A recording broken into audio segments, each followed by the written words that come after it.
சரி உனக்கு ஆயுசு 100 ரூபா. இப்போ தான் உன்னை பற்றி நினச்சிக்கிட்டே வர்றேன். நீ எதுவும் தேத்தனை எதுவும் குடிச்சாமா? நான் தேத்தனை குடிக்கலாம் இருக்கேன். நீ எதுக்கு இப்போ ஐஸ் வச்சுக்கிட்டு வரா? என்ன வேலையோட வந்திருக்கிறா? இப்போ என்ன வேலை பார்க்கணும்னா? இதுக்கு தான் சொல்கிறது சேட்டு வந்து அறிவாளின்ட்டு. நம்ம சொல்ல வர்றதை வந்து அவனே புரிஞ்சுக்கிறானே. அப்போ கொஞ்சம் இன்னும் கடைக்கு போயிட்டு வரியாமா? போய் கொஞ்சம் காய்கறி வாங்கிட்டு வாங்க. இங்கே பாரு, நான் போய் வாங்கிட்டு வருவேன். அப்புறம் அது அழிவு போய் இருக்குது, காயா இருக்குது, பழமா இருக்குது, இப்படி வீணா போச்சு, திரும்ப போய் கொடுத்து வாங்கிட்டு வா அப்படின்லாம் சொல்லக்கூடாது. ஒரு டைம் தான் போக சொல்லிவிட்டேன். நான் எதுக்கு ஒன்று அனுப்பி விட்றேன்? நீ அறிவாளிங்கிறதுனால தான் நான் ஒன்று அனுப்பி விட்றேன். இல்லாட்டி நான் அப்பாஸ் அனுப்ப மாட்டேனா? நீ பார்த்து வாங்கிட்டு வருவான்னு எனக்கு தெரியும். விலையும் கம்மியாக பார்த்து வாங்கிட்டு வா. போய் வாங்கிட்டு வான்னு சொல்ல காசு தர மாட்டேங்கிறா. என்ன வாங்கிட்டு வரணும்னு சொல்ல மாட்டேங்கிறா.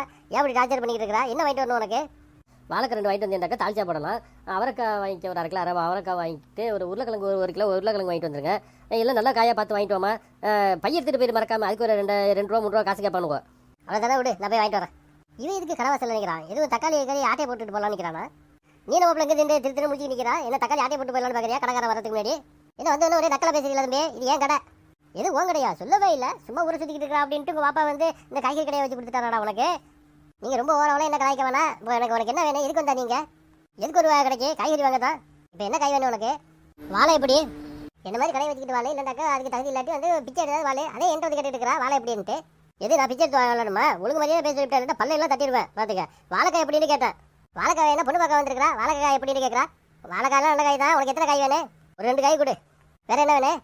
அவரை எப்படி? அவரா ரொம்ப தங்கமான மனுஷன்ப்பா. இப்போ தான் 2 3 பிள்ளைய வச்சுட்டு ரொம்ப கஷ்டப்பட்டுக்கிட்டு இருக்காரு. ஏன்டா லூசு மாதிரி பேசியிருக்கிறா? அவரைக்காய் எப்படி கேட்டா?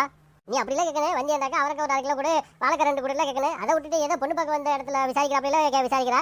அவரை எப்படி வாழை எப்படின்ட்டு. சரி 1/2 கிலோ அவரைக்காய் கொடு. வேற என்ன வேணும்? உருளை எப்படி? இங்கே உருளை தான். இந்த அங்கிட்ட போய் உருளை. இங்கே மனுஷன் மக்கா வர அங்கே தான் இடம் சும்மா கிடக்குது. அங்கே போய் உருளை யாரும் வரமாட்டாங்க. என்ன காமெடி பண்ணுற நினைப்பா? உருளைக்கிழங்கு எவ்வளோ கேட்டா? நீ அப்படி கேட்கலையே பாப்பல. உருளைன்னு தானே கேட்டா. அதுதான் சொன்னேன். அங்கிட்ட போய் உருளைண்டு.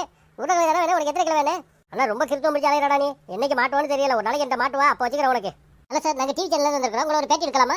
அது சரி, நீங்கள் டிவிலேருந்து வந்துருக்கீங்களா? என்ன பேட்டி எடுக்கலாம்னு பார்க்குறீங்களா?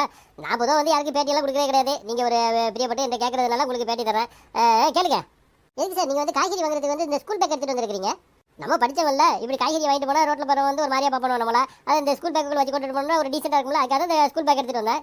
வாவ், அப்படி நீங்கள் என்ன சார் படிச்சிருக்கீங்க? அடுத்த கேள்விக்கு போயிடலாமே. உங்களுக்கு எதுவும் மன கஷ்டம் வந்தாக்க நீங்கள் என்ன சார் பண்ணுவீங்க? எனக்கு எதுவும் மன கஷ்டம் வந்துச்சுன்னா என் நண்பருக்கு ஃபோன் பண்ணுவேன். சூப்பர் சார், உங்கள் நண்பர் வந்து உங்களுக்கு வந்து ஆறுதல் சொல்வாரா?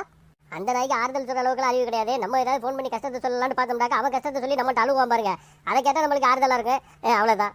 நீங்கள் என்னைக்காவது மன உளைச்சலில் தற்கொலை பண்ணிக்கலான்ட்டு நினச்சது உண்டா? நிறைய தடவை நினச்சிருக்கிறேன். மாப்பிள கொஞ்சம் இங்கே வாடா. ஏன் மாப்பிள என்ன கூப்பிட்டா? நீங்கள் கேட்டீங்களா கேள்வி? என்னைக்காவது தற்கொலை பண்ணிக்கிறதுக்கு உங்களுக்கு தோணுமா? நீங்கள் என்னைக்காவது ட்ரை பண்ணிக்கிறீங்களா அப்படின்ட்டு நினைக்கிறான் பாருங்க என் ஃப்ரெண்டு. எனக்கு எப்போல்லாம் தற்கொலை பண்ணணும்னு தோணுதோ அப்போ வந்து என் ஃப்ரெண்டு இவனை தான் நினச்சிக்குவேன். இந்த குடிகார நாயே வந்து உயிரோடு இருக்கும்போது நம்ம எதுக்கு தற்கொலை பண்ணிக்கணும், நம்ம ஹாப்பியாக சந்தோஷமாக வாழணும் அப்படின்னு நினச்சி நான் முடிவு பண்ணிக்கிடுவேன்.